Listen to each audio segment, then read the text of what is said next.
स्वागत है आप सभी का आपके अपने चैनल एकलव्य एजुकेशन सेंटर की इस नए वीडियो में। दोस्तों, आज की इस वीडियो में हम यह जानने का प्रयास करेंगे कि भिंडी की फसल में शैम्पू और देसी दारू के प्रयोग करने से हमें क्या क्या लाभ प्राप्त हो सकते हैं, और इसके साथ साथ यह भी जानने का प्रयास करेंगे कि हम अपने भिंडी की फसल में शैम्पू और देसी दारू का प्रयोग कैसे कर सकते हैं। यानी भिंडी की फसल में शैम्पू और देसी दारू के प्रयोग करने के विधि पर भी हम विस्तार से जानकारी प्राप्त करने की कोशिश करेंगे इस वीडियो में। तो चलिए इस बेहद ही महत्वपूर्ण वीडियो की शुरुआत करते हैं। जैसा कि आप जानते ही हैं कि भिंडी एक ऐसी फसल है जिसकी खेती करके महज 60 से 65 दिनों में हम अपनी भिंडी की फसल से ज़्यादा लाभ प्राप्त करने में सफल हो सकते हैं। लेकिन मौजूदा दौर की काफ़ी संख्या में किसान यही सोचते हैं कि हम अपने भिंडी की फसल में कौन कौन से खादों का प्रयोग करें, कौन कौन से दवाओं का स्प्रे करें, जिससे जो हमारा भिंडी का फसल है वह हमें कम समय में ज़्यादा से ज़्यादा लाभ देने में सक्षम हो सके। और वह तमाम खादों का प्रयोग करते हैं। जैसे खाद के हम एग्जाम्पल्स के तौर पर ले लें तो सड़े हुए गोबर का खाद प्रयोग करते हैं, नाइट्रोजन, फास्फोरस, जाइम, जिंक जैसे खादों का प्रयोग करते हैं, और वो काफ़ी खर्च कर देते हैं अपनी भिंडी की फसल में। लेकिन एक नया तकनीक काफ़ी चर्चाओं में चला है, यानी मौजूदा दौर के काफ़ी संख्या में किसान भिंडी की फसल में शैम्पू और देसी दारू का प्रयोग करके अपने भिंडी की फसल से ज़्यादा लाभ प्राप्त करने में सफल हो रहे हैं। तो आइए समझते हैं कि आखिर शैम्पू और देसी दारू में क्या है जिसके कारण मौजूदा दौर के काफ़ी संख्या में किसान इसका प्रयोग करके अपने भिंडी की फसल से ज़्यादा लाभ प्राप्त करने में सक्षम हो रहे हैं। तो जैसा कि आप जानते ही हैं कि शैम्पू का प्रयोग सामान्य तौर पर बालों को साफ़ करने के लिए किया जाता है, और वह पानी में पूरी तरीक़ों से सोलबल होता है। और देसी दारू में सामान्य तौर पर एल्कोहल की मात्राएं ज़्यादा होती है, और एल्कोहल में एथेनॉल और मेथेनॉल की मात्राएं ज़्यादा होती है। और एथेनॉल और मेथेनॉल एक कीटनाशक दवा के रूप में भी कार्य करता है, यानी एक कीटनाशक दवा के रूप में भी इसका प्रयोग किया जा सकता है। और इस तकनीक को किसान पूरी तरीक़ों से जान चुके हैं। यानी जब हम देसी दारू का छिड़काव कर देते हैं अपनी भिंडी की फसल में, तो निश्चित तौर पर हमारी भिंडी की फसल में जितने भी कीटाणु लगे होते हैं, कीट लगे होते हैं, वह पूरी तरीक़ों से मर जाते हैं, और जिससे जो हमारा भिंडी का फसल है उसमें ज़्यादा से ज़्यादा फूल और फल लगने की संभावनाएं बढ़ जाती है। यानी भिंडी की फसल में फूल और फल के बढ़ाने का सीक्रेट है एक तरह से।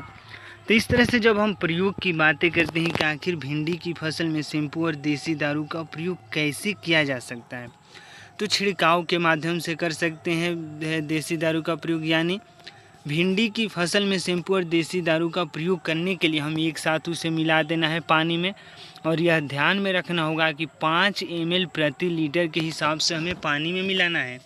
यानी 1 लीटर पानी में 5 ml हमें देसी दारू को लेना है, और 2 से 2.5 ml हमें शैम्पू का प्रयोग करना है। और दोनों को एक साथ मिलाकर अगर पानी में मिला देते हैं तो निश्चित तौर पर वो पानी में सोलबल होता है, और उनका अगर हम छिड़काव कर देते हैं तो निश्चित तौर पर हमारे भिंडी की फसल में फोटोसिंथेसिस की प्रक्रियाएं तेज़ हो जाती है। जैसा कि आप देख पा रहे हैं कि इसमें यल्विन मोज़ेक विषाणु जैसे रोग लगना शुरू हो चुके हैं। यानी यल्विन मोज़ेक विषाणु का अर्थ यही होता है, यानी यह रोग बहुत ही खतरनाक होता है, जिसके कारण भिंडी की पत्तियां पूरी तरीक़ों से पीली हो जाती है, और वह अपने फोटोसिंथेसिस की प्रक्रियाओं को करने में सफल नहीं हो पाती है। और यल्विन मोज़ेक विषाणु एक बार अगर भिंडी की फसल में लग जाए तो निश्चित तौर पर जो हमारा भिंडी का फसल है वो हमें ज़्यादा से ज़्यादा लाभ देने में सक्षम नहीं हो पाता है। तो इस तरह से जैसे ही हम शैम्पू और देसी दारू का छिड़काव कर देते हैं अपनी भिंडी की फसल में, तो वह भिंडी की पत्तियों को पूरी तरीक़ों से साफ़ कर देता है, जिससे फोटोसिंथेसिस की प्रक्रिया तेज़ हो जाती है, और वह अपने भोजन को सही मात्रा में सही समय पर प्राप्त करने में सक्षम हो जाता है। क्योंकि सूर्य के प्रकाश से लगभग सभी प्रकार के पौधे अपना भोजन को बनाते हैं। तो इस तरह से फोटोसिंथेसिस की प्रक्रियाएं जब तेज़ होती है तो जो हमारा भिंडी का पौधा वह जल्दी से ग्रोथ करने लगता है, और कोई भी पौधा अगर जल्दी से ग्रोथ कर रहा है तो निश्चित तौर पर उसमें ज़्यादा से ज़्यादा फूल और फल लगने की संभावनाएं रहती है।